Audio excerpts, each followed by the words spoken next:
Hi, everyone. Thank you for joining today. I interviewed Lyn LeBeau from Sudbury, Ontario. Her story is really interesting, at least in my opinion. She was a teen mom. She went from having a very tough life, pretty much being broke, and then she went from there to totally transforming her life. She started investing in real estate. She focused on cash flow positive properties in Timmins. So that's never been a city that I ever thought or thought about investing in, but clearly there are some opportunities there.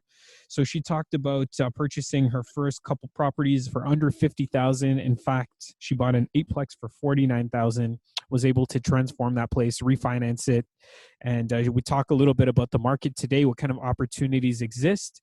We also talk about some of the opportunities that she's working on, some of the services, the coaching, things like that. So I hope you'll enjoy. I just want to also remind you guys that if you are looking for opportunities, there are plenty of them right now. I'd love to help you. So as most of you know, I am an agent right now with Keller Williams Signature Realty, and I work with a lot of investors. So I'd love to help you out. And in addition to that, I do have some opportunities from a marketing campaign for some off-market multi-units, 4 to 6 unit properties centered around the Golden Horseshoe, Welland, St. Catharines. So if you have any interest in those things that I just mentioned to you, reach out to me. You can go to welloff.ca and there's a spot to book a call. I'd love to have a chat with you. Enjoy. Welcome to the Well Off Podcast, where the goal is to motivate, inspire, and share success principles. Today, I am here with Lyn LeBeau. Lyn is an investor. She focuses on flips, on buy and holds. She has so much on her resume. She also operates a consulting firm, Whitewater Consultants, where she works with certain companies and helps them improve their performance, their bottom line. She was at one point a practicing CPA with KPMG, but she no longer practices. She's also an author. She wrote the book, No Money, No Problem, Make Your First $1 Million with Real Estate. So the list will go on. A couple other things about her. She has been skydiving. She loves the outdoors, has a couple of grandchildren that she really loves. So she manages and invests in Timmins, or manages properties and invests in Timmins. And she was actually, she currently lives in Sudbury. A little bit of an iffy intro there. But anyways, Lyn, welcome to the show. I'm glad to have you here. Thanks, George. Thanks for having me. You're welcome. So the way I like to start off is by asking a little bit about your childhood, where you grew up, and a couple of things that you remember from then. Okay, so I grew up in Timmins, Ontario, in Northern Ontario, and my childhood, oh goodness. So my dad was a miner. My mom was a stay-at-home mom until we were all in school, and then she was a bus driver. Mm-hmm. So nobody was, a whole lot of education in the family. I think my dad's got like a grade 8 education, and my mom maybe 10 or something. Mm-hmm. And so, so in growing up in Timmins, so I was one of these like really, I was a pretty bad teenager. I just say gave my parents a whole lot of gray hair when I was a teenager. I got pregnant when I was a teenager, and kind of a starving mom there trying to figure out how to put food on the table. So, some really tough times when I was younger. And, so then I moved from Timmins and kind of cleaned up my act. So went and then decided, okay, I've got to, I guess it was when, these days where I couldn't figure out how I was going to feed my baby. And, what I would get to do is, I would finally manage to figure it out for breakfast, lunch, and dinner. And so what I got to eat was whatever was left in this bowl, because that's all we could do, right? So these were really, really tough times. And at that point, I thought, okay, I've got to get myself out of this situation that I'm in and figure this stuff out. So I ended up going to college, and then I moved away from Timmins and moved to Sudbury. Well, actually, at first I moved to New Lyns for about 7 months for a job as an executive director of a daycare. So I also have that background. So love children, and and so I was an executive director of daycare. And then what ended up happening is I moved to Sudbury because I had met my husband, and and yeah, so from there I decided to, I worked different jobs and stuff, and different like clerical and daycares, Hmm. that, and then decided to go back to school. And so I went back to school as a mature student, and got my CA designation. Very cool. Well, congratulations on turning things around from a bit of a rough start, let's say.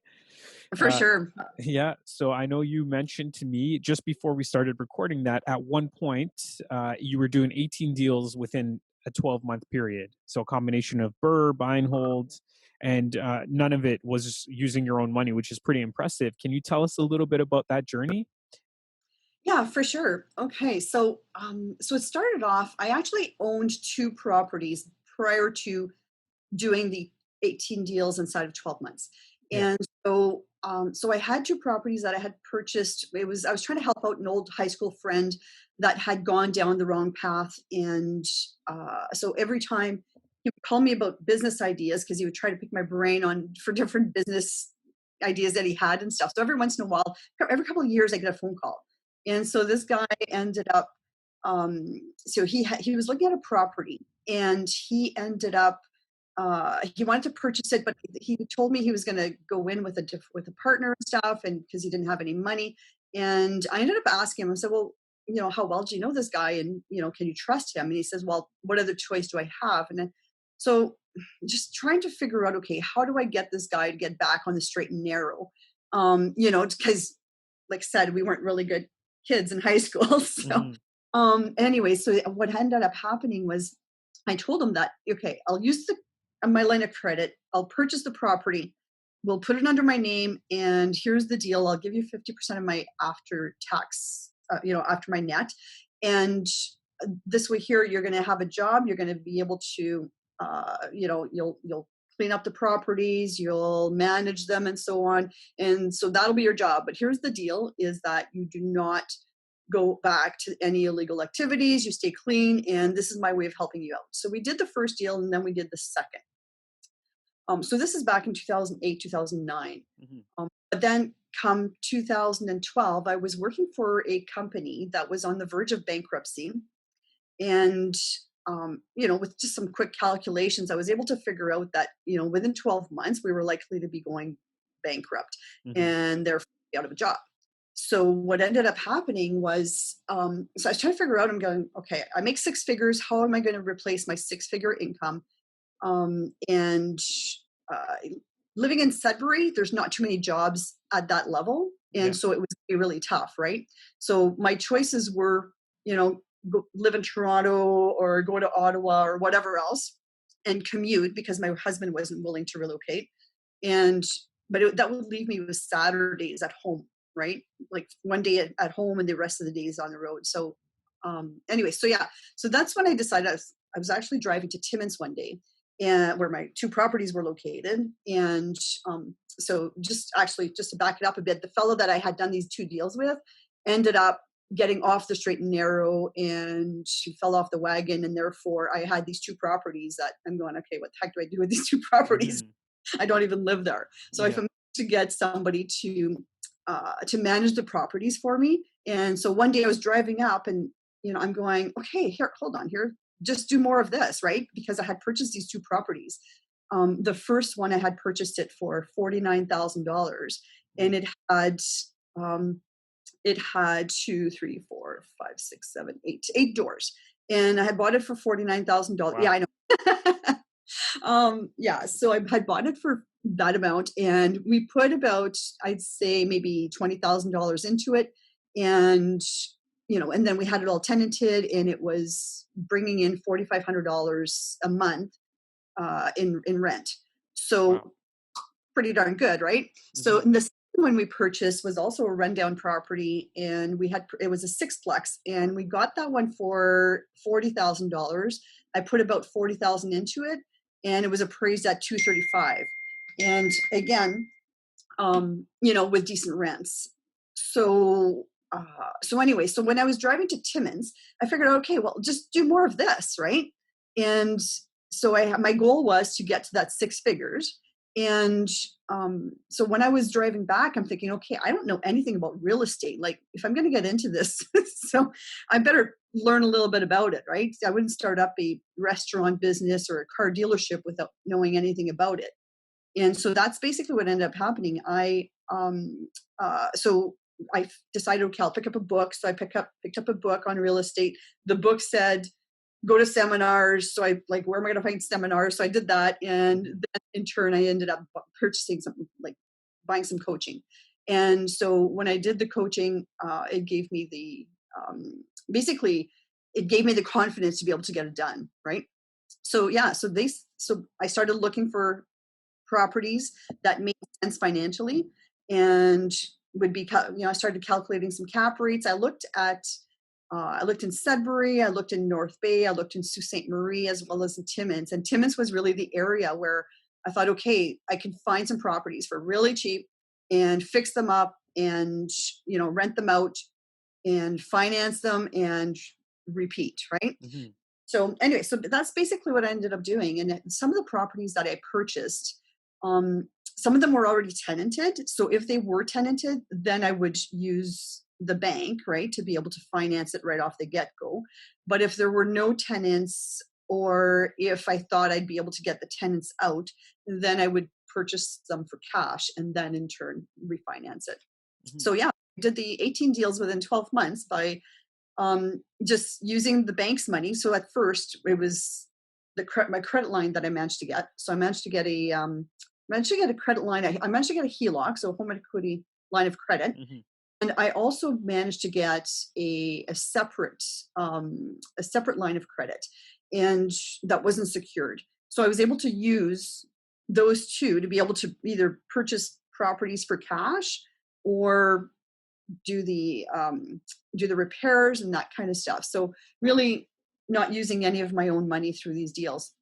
Now, once I got to a certain point where I had no more money of my own, so I did have a few people that kept saying, I want in, I want to give you my money. And I'm thinking, I don't want your money. Why would I give you, why would I give you 50% when I can keep 100%? So Yeah. that's, yeah. So that's at one point I had 4 deals on the table that I was looking at, and I didn't have enough money of my own to be able to do it. So this is when I ended up getting, I contacted one of the people that had asked to get into the game and offering me his money. And so at this point I said, okay, well, 50% of something is better than 100% Mm-hmm. of, right? Yeah. And yeah, so I started bringing in some partners, and yeah. Well, that's great. That's a good point. We covered quite a bit, but I think one really important point here, because I used to think that way too for a long time, that what's the reason that I would bring in a partner and share all of my hard work with that person? I just didn't feel like it was worth it. But I think that having a different mindset about that will really help you grow and help you get to that next level. So I know there's some people that just can't get over the hump. Like, let's say they're on the passive side, and they're the ones supplying the money for the deal.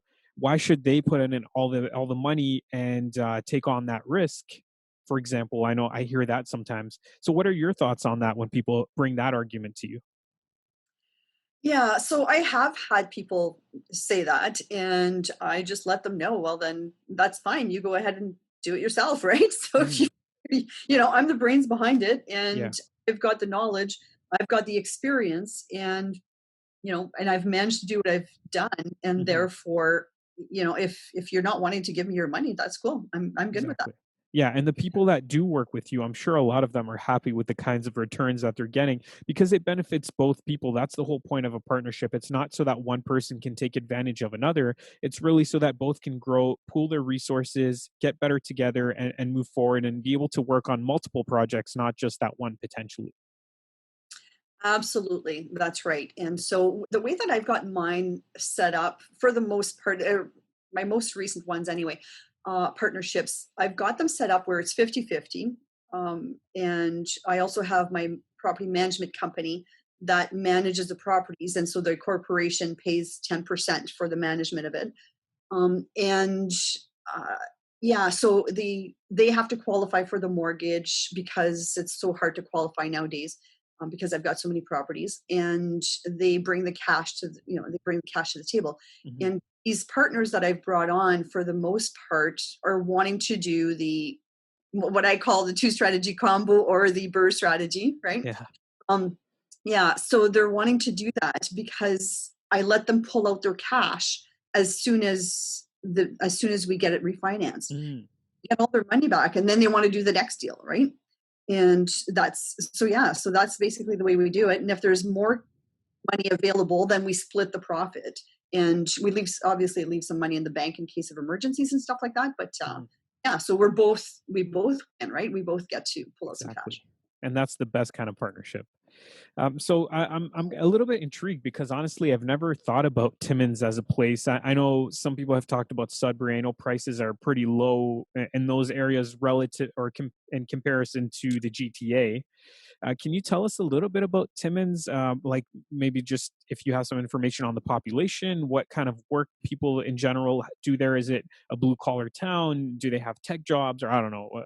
Just a little bit about the city. Yeah. Okay. So Timmins population is 45,000, Okay. and it's definitely blue collar. It's there's a lot of mining out there. Always new mines opening up. So a lot of the vacancy rates are really low in Timmins because we've got contractors coming in to the mines, and to work in the mines and stuff, as well as we have a lot of students coming in from India. And so basically, vacancy rates are next to nil. Okay. So is And there a university or something out there? there's a college. A college. And those are Yes, those students that you were just referring to, they're attending that college. correct. Yes. Right. And in turn, so they're attending the college, and once they graduate, they typically stay. They find work. Basically, they want to they want to stay in Canada, right? Hmm. Some of them will leave, will go maybe down to Toronto and stuff, but a lot of them are staying. So it's population. I'm not going to say population is growing, because it's not. Only because of the aging population in Timmins. So you've got the new people coming in. So it's really pretty stable. Right. Okay, that's pretty interesting. So you've got 45,000 people there, blue collar work. What kind of rents are you getting typically, like say for a one bedroom or a two bedroom unit? Yeah. So if I include utilities, a one bedroom will typically go for around $900. Mhm. A two bedroom will go for $1,000, and a three bedroom will go for about $1,200. Right, and this would be for a renovated unit or just like an average unit? An average unit, yeah. Yeah. Okay. So basically, we paint the walls. We might do some flooring. Hmm. We typically do some flooring, and we might paint they're older cupboards. We paint them, so they're older properties, right? Hmm. We don't start ripping everything out, making it brand new. This is for these older properties, like I Yeah. said. Yeah, that makes sense. And what about the quality of tenants that you're getting? Are they typically pretty good, or do you run into issues often? Okay, so we have run into issues, and we're getting much better at screening process. So, Hmm. but yeah, if there's definitely been issues. So right now, well, COVID right now, with everything going on, I've got some people that are really taking advantage of this situation. Yeah. And their rent, and they're just saying, I've got no money, which is not really true. Government's offering a lot of relief to people, and Hmm. therefore there's no real reason for them not to be paying the rent. Um, but I do have some of those. We've got, so I've got 68 doors right now, Yeah. and I'm going to say, you know, four people right now aren't paying through this COVID, right? So it's not too bad. Hmm. A lot of the people are on ODSP, or some type of social assistance, that kind of thing. Um, I'd say that about 50% of the tenants are in those types of situations, but most of them are good. They'll do direct payment, it comes straight to me, and we're good to go. So as long as I screen them properly, we don't end up with these Hmm. maybe. Wow. Interesting. Okay, so it sounds like Well, are you still getting sixplexes and eightplexes or whatever you call it for 40 to 50 grand? Okay, so here's my last couple of purchases. I purchased a Okay, so the front house is a duplex, so it has a one-bedroom unit upstairs and it has a bachelor downstairs. And there's a back house. In Timmins, there's a lot of back houses, so on the same property. And so the back house was it one bedroom, and so we converted it into a three-bedroom. So Mm. so this property we purchased it for. This was one of the ones with Michelle. Actually, we purchased it for $22,000, Wow. and we put probably, I don't know, maybe close to about 40,000 into it, and to convert it all and all that. But we're getting almost $1,500 in rent for the back house, and we're getting 850 for the one bedroom, and we're getting $700 for the bachelor apartment. Okay, so it was basically like a duplex and an additional structure that Yeah. you converted that additional structure from a one bedroom to a three bedroom. Did you have Mhm. to build in addition to do that, or was it just it had the size for it? No, it had the size, yeah. So there Yeah. was a lot of, like, the living room was really huge, and so I was Hmm. able to fit extra bedrooms. Okay. Wow, that's Yeah. interesting. So I'm assuming you're targeting cash flow in this case. You're not necessarily banking on appreciation. Is No, is that's that correct. yeah, so you've kind of built your portfolio in a way where the cash flow is enough to sustain your lifestyle. Is that right? Correct, yes. Mhm. That's exactly what I did. Right. So for somebody out there that's looking to do that to replace their income, Timmins might be a good place for them to do that. Would you agree? I would totally agree. Yeah. Absolutely. Yeah, so there aren't too many places where, there are other places even further up north than Timmins, but the population isn't, I was looking for at least 40,000 population. Hmm. And, there's some of their areas up there where, you might have um, 20,000 or 10,000 and stuff like that. And I'm going to, you know what, it's way too risky, right? Hmm. And going to these types of areas, and they rely on one industry. And, last thing you want is to be investing somewhere that could turn into a ghost town. Yeah. Well, And that's one thing that I'm wondering there. So you mentioned the college in Timmins. You mentioned mining, that being a major industry. Is there any other major industry up in Timmins? Because for the population to be at 45,000, it's fairly significant if you compare it to a place like Welland, Ontario, in the Niagara region, that has a population of about 55,000. So it's surprising that it's that close. They're that close in size. good point. Yeah. Okay. I didn't realize Welland only had 55,000. Yeah. Yeah, so there's some tech, there's forestry, I'm just trying to think of what else is in Timmins. There are two colleges, there's a French one and there's an English one. But they have been bringing in some tech stuff, like uh, all of the telephone answering your services and all Yeah. that stuff, right? I don't even know what you call them today. Yeah. Yeah, yeah. So they have tried to diversify, Mm. and they've been doing a pretty good job of it. Cool. Given. Yeah. Yeah, that's interesting. Again, it's kind of fascinates me. It's for that price. I'm sure a lot of people are thinking, you just bought something with a duplex and an additional structure on it for $22,000, and Yep. the rents are what, like close to 2,500 in total, something like that for that Yeah. building. Yeah, Yeah. Yeah. that's pretty. Actually, no, it's more than that. It's Yeah. what did we say? Okay, so it's almost 1,500 for the back house. Oh, Add an extra 100 for the upstairs, and so yeah, and then another $700 for the main floor. So you're at about 3 grand. yeah, that's awesome. Really good. Yeah. No, I mean, these deals aren't. You can't find them every day. Hmm. Just sitting there. Not everything on the market is, has these great deals, right? Yeah. You just find them. So Hmm. you're, basically looking for boarded up properties, and, that have been sitting vacant for a while. And, some of them might be bank owned, and, I just let the price drop, drop, drop. I just, I keep a close eye on it.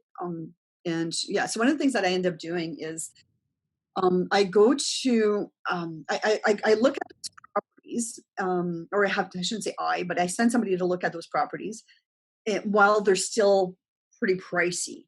And so then I keep an eye on it because I know that at some point they're likely not to be letting people into those properties to be able to view. And so that's one of my strategies to being able to find some really good deals. The other part is, one of the things that I was doing when I did the 18 deals in 12 months was setting up some systems that would allow me to very quickly make a decision and get ahead of everybody else to be able to get it done. So one of the things I was doing was I was putting the irrevocable. So I would put in a blind offer and I had conditions on there. And what happened is the irrevocable, I would put it within 24 hours. And so that didn't give a chance to anybody else to be able to go and view the property because for the most part, they're not all vacant, right? So if there were tenants in there, they had to give 24 hours notice to be able to get in, to be able to go see it. Oh yeah. Smart. Yeah. So that was one of my strategies to be able to get onto those really good deals, right? So people didn't know they had put it below market value or selling below market value. Well, then, for my buy and holds, that was one of my strategies to be able to get with everybody else. Yeah, just in case somebody doesn't know what the irrevocable time is, it's basically a date and time associated with an offer where after that specific time or date is there, basically the offer is null and void. So she's saying that she would give them 24 hours to review the offer, even though she hasn't seen the home, while other people are waiting just to have their appointment approved because the tenants require 24 hours notice. I know my explanation wasn't great there on the irrevocable, but I hope you get the point. For sure. Yeah. So a lot of the other real estate agents, my real estate agent was having a lot of fun with it, but some of the other real estate agents weren't too happy. They're, well, you're doing something illegal. This just isn't right. And I don't know what you're doing. How come your investor is getting all these properties, all the best deals? And, but we just figured out how to get ahead of the game, right? Yeah, that's what happens when it's a town of 45,000 people talk, right? For sure. Yeah. All right. Why don't we talk a little bit about your book? Do you want to share a little bit about that? Absolutely. So after having done all of this, and I still invest in real estate. What I decided that I wanted to share with the world, what can be done. There's no reason for people not to be successful. I had no money of my own, and I managed to do this, right? So I thought, okay, is there a better way? How can I show other people that how to do this? And so I made the decision. I started off, I was going to put a course together and an online course. And then I hired a coach because that's what I do. If I don't know what I'm doing, I just hire a coach, right? Hire somebody else who's done it before you. So that's, it just buys you speed. And so that's what I was doing as I was looking for a coach for to be able to do my online course. And his question was, well, okay, have you given it any consideration to writing a book? Because that will give you the credibility with regards to your course, right? And so I thought, okay, that makes a whole lot of sense to me. And so I decided to write the book.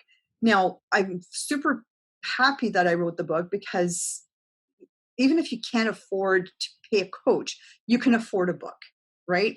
And so, or even the Kindle version right now, it's only Canadian, it's only $1.30 right now. Like I'm giving it away, right? It's really about, trying to help as many people as possible to get out of either, if they're in a bad job, a job they hate, or if they just want to grow their wealth or whatever else, right?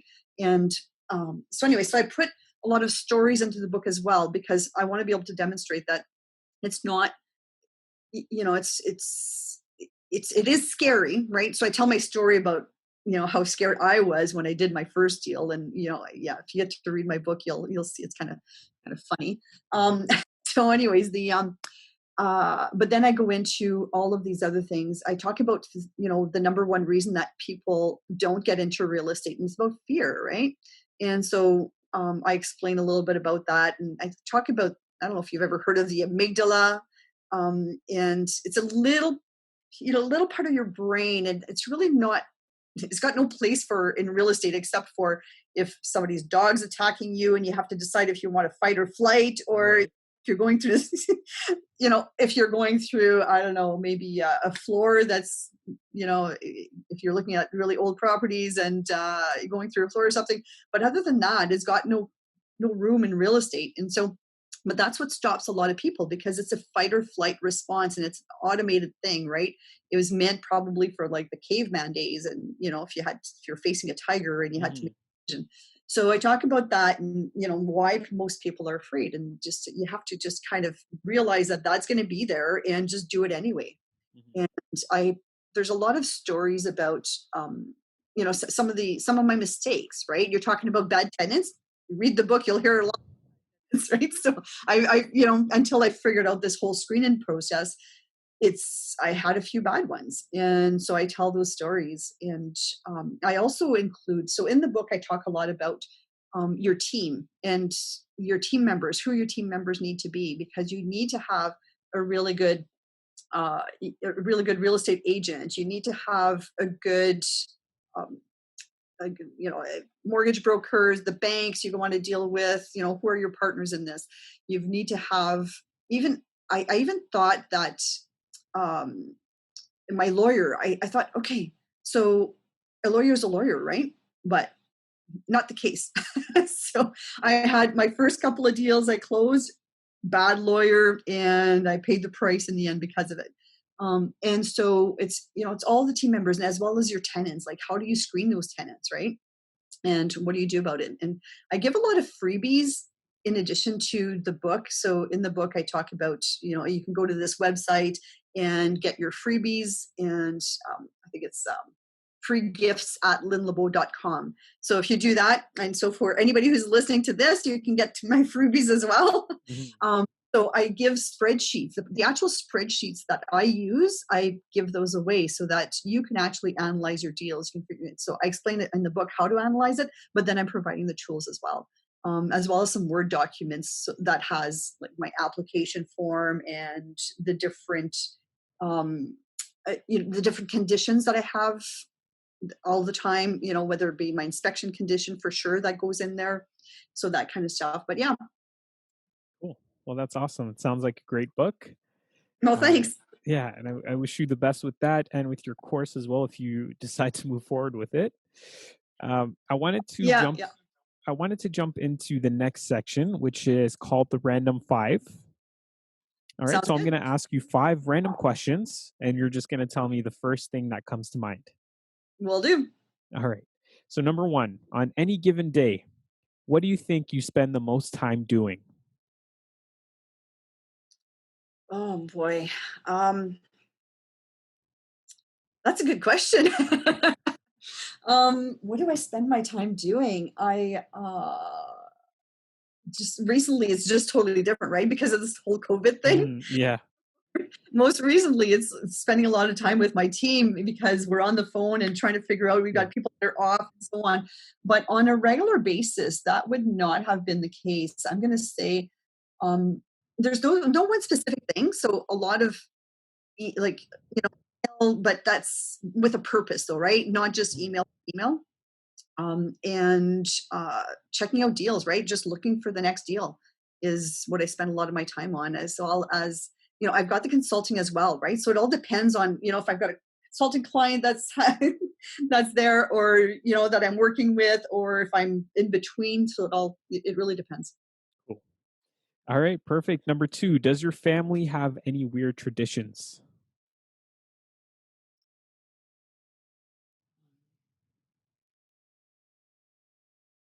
We make pierogies together as a family. All right. we Is there we make like yeah, we make like 1,500 of them. Like all, wow. yeah. Well, your last name is French Canadian. Are you like Eastern European or something? No, French Canadian. Is that a thing? French Canadians and pierogies? I never heard of No, it. no, we had there was somebody, one of my uncles married into, like, I don't know, with family, and I think it was her recipe. So she had made some for us and we loved them, or for Mhm. or whoever. And then so everybody, my dad's entire family started making them. So it was, but they're 10 siblings. Yeah. And so most of them started to make them. So Cool. we do that every year. All right. That's awesome. That's a lot of pierogies. Okay. If each person had a warning label, what would yours say?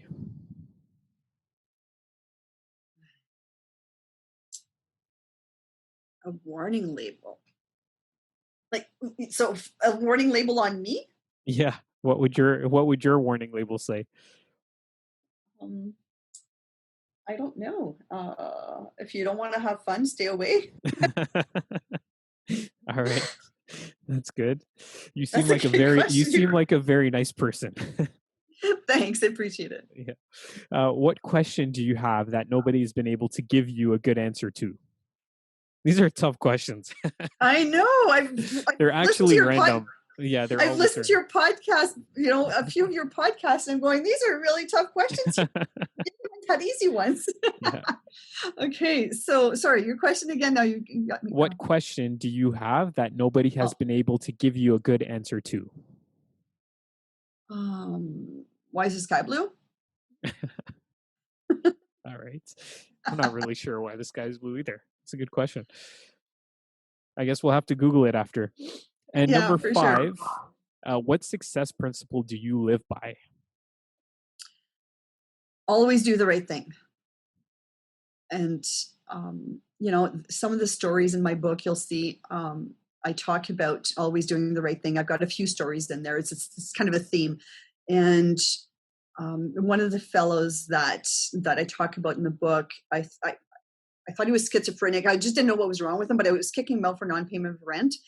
And I ended up, we were at the location with the sheriff, and I kept telling him, I'm like, okay, he's not going to understand that he's not going to have a roof over his head, and nobody could help him. And we had the police over, we had the ambulance over. And everybody said, we can't help him. And I'm going, he doesn't understand this, right? This is just wrong. And so finally, I told the police officer, once we figured out that there was nothing they can do, I said, okay, you know what? I have a 1-bedroom apartment at another location. And I said, I'm just going to move him there. And the sheriff goes, really? You're going to do this? Like, you're kicking him out because he hasn't paid his rent in like all these months. And I'm like, yeah, I'm going to do this. So we called ODSP, and I said, if I can get ODSP to agree to do direct payment, we'll do it. And anyways, he, so we ended up doing that, and he's still a tenant of mine. I get the rent every month now, but I couldn't put somebody out on the street that just wouldn't understand. Yeah. So yeah, always doing the right thing. Yeah, that you've got a big heart. I know a lot of people would have just said, "Get this guy out of here." I just want a new tenant in there. I want to increase rents, but that was really nice of you to do. Thanks. Yeah. You'll see if you get a chance to read the book. That's what I'm all about. Mm-hmm. Okay, great. So before we end things here, do you want to share what services you offer and also how people can reach you? Absolutely. Okay, so I've got I've got the coaching as well that I'm doing. So I'm coaching for the real estate piece, and I also do business consulting. Like you mentioned earlier. And so these are the two main things. I've got the book going on. I've got the online course that I'm creating. I'm in the process of creating, so that's going to be available soon. If we can just get this COVID-19 over with, so that my plan is I want to be interviewing people face to face for the actual online course. And right now I just can't do it. Mm-hmm. So these definitely the real estate coaching as well as the business coaching. Cool. And how should people reach you? The best way to reach me, we're just going to use my email address, book, BOOK, at Lyn LeBeau, which is LYNLEB as in Bob, EAU.com. Cool. Okay, perfect. Well, I appreciate you being on here today. I wish you all the best with, like I said, your book sales, your course, and all your ventures, and keep up the good work. Thank you so much for having me. It's very much appreciated. As always, thank you for tuning in to this episode. I hope you got something good out of it. I wanted to offer you a free report that I've created just for you as a listener. The report is The Beginner's Guide to Real Estate Investing, and hopefully this will help you identify what type of properties, what kind of investment properties would be suitable for you. And you can download it by simply visiting www.welloff.ca/guide. Again, welloff.ca/guide. Enjoy, and I look forward to connecting with you soon.